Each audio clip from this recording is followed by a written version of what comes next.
Assalamualaikum warahmatullahi wabarakatuh. Pemirsa Bunsar MS Ikhwanul Kiram rahimakumullah. Sebagian orang-orang yang suka membenturkan antara syariat dan hakikat beranggapan bahwa syariat adalah wilayah kaum awam, sedangkan hakikat adalah wilayah golongan khawas atau orang-orang khusus.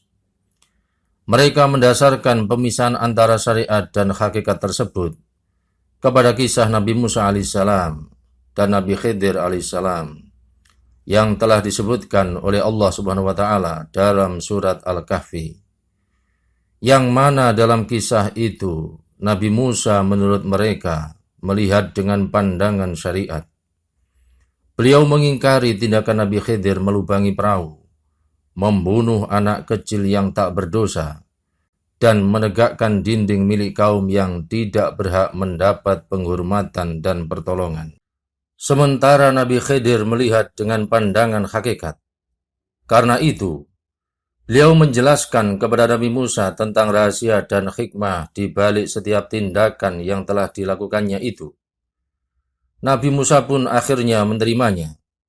Karena Nabi Musa tak lain hanya memiliki ilmu zahir, yakni ilmu syariat. Sementara Nabi Khidir memiliki ilmu batin, yakni ilmu hakikat. Ilmu yang dimiliki Nabi Khidir ini bukanlah ilmu hasil belajar dan usaha dari seorang guru. Namun, ilmu tersebut merupakan ilmu wahyi, yakni pemberian yang didapat dari Allah SWT secara langsung, tanpa melalui perantara. Mereka menyebutnya ilmu laduni, mengacu kepada firman Allah SWT yang mengatakan, A'udzu billahi minasyaitonir rajim. Wa'allamnahu min ladunna ilma. Dan yang telah kami ajarkan kepadanya ilmu dari sisi kami. Quran Surat Al-Kahfi ayat 65. Dari sinilah terjadinya penghinaan mereka terhadap ilmu syariat yang bersumber dari nas-nas Al-Quran dan hadis, yang dipelajari dari para ulama, serta yang diriwayatkan melalui sanad-sanad. Mereka menyebutnya sebagai ilmu waraq, alias ilmu kertas. Mereka hanya mau fokus terhadap ilmu batin, atau ilmu hakikat, atau ilmu laduni saja, sebagaimana yang mereka klaim sebagai ilmu Khidir, bukan ilmu Musa, yaitu ilmu ashabul adwaq, atau para pemilik perasa batin, bukan ilmu ashabul awraq, atau para pemilik ilmu kertas, atau juga disebut ilmu sufiyah, yakni kaum sufi, bukan ilmu para ahli hadis dan para ahli fikih. Tak ragu lagi bahwa pandangan tersebut adalah sebuah kebodohan yang sangat nyata, kedustaan yang sangat buruk, serta berpaling jauh dari as-sirat al-mustaqim, yakni jalan lurus yang ditempuh oleh Rasulullah SAW dan para sahabat beliau yang mulia, serta para tabi'in yang mengikutinya dengan baik.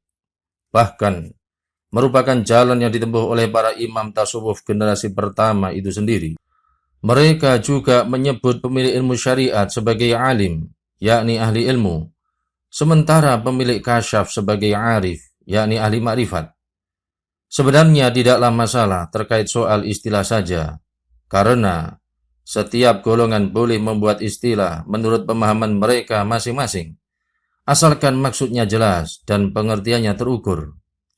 Tetapi, yang sungguh berbahaya di sini ialah menghina alim atau ahli ilmu, dan mengkultuskan arif atau ahli makrifat, sekaligus menganggap apa yang bersumber dari makrifat adalah maksum, yakni terpelihara, sedangkan yang bersumber dari ilmu adalah madnun, yakni dugaan belaka, atau marfud, yakni tertolak.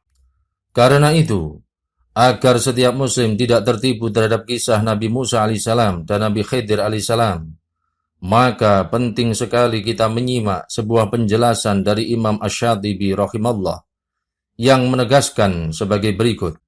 Adapun tentang kisah Nabi Khidir alaihissalam dan firman Allah Subhanahu wa taala yang artinya, dan tidaklah aku, yakni Nabi Khidir, melakukan hal itu menurut kemauanku sendiri. Quran Surat Al-Kahfi ayat 82. Maka, Berdasarkan firman ini, sangatlah jelas bahwa beliau adalah seorang nabi. Pendapat ini juga dikatakan oleh segolongan para ulama, mengacu kepada ayat tersebut. Seorang nabi boleh memutuskan perkara berdasarkan petunjuk wahyu tanpa ada kemuskilan sama sekali. Jika kisah Nabi Khidir ini diterima, maka itu hanyalah kasus personal dan karena faktor tertentu, sekaligus tidak mengikuti syariat kita. Dalilnya ialah bahwa tidaklah boleh di dalam ajaran agama ini, yakni syariat Nabi Muhammad SAW, seorang wali atau yang lainnya, yakni yang bukan nabi, membunuh seorang anak yang belum dewasa, meskipun ia mengetahui bahwa anak itu ditakdirkan akan menjadi orang yang kafir dan tidak beriman kepada Allah selamanya. Dan anak itu juga akan menjerumuskan kedua orang tuanya kepada kedurhakaan dan kekafiran. Meskipun ia mendapat izin dari Zat yang Maha Mengetahui yang gaib untuk membunuh anak itu. Karena syariat Nabi Muhammad SAW sendiri telah menetapkan perintah dan larangan. Sementara secara zahir, kisah tersebut hanyalah terjadi menurut ajaran syariat yang lain dan sebagai teguran kepada Nabi Musa alaihissalam, serta memberitahunya bahwa masih terdapat ilmu lain dan masalah-masalah lain yang belum dia ketahui. Maka, tidaklah setiap hal gaib yang diketahui seorang wali itu boleh menurut syariat untuk dia amalkan. Tetapi, hal itu ada dua macam. Pertama, perkara yang jika diamalkan akan berlawanan dengan zahir syariat, serta tanpa bisa dikembalikan kepada hukum syariat. Maka bagian pertama ini tidak boleh diamalkan sama sekali.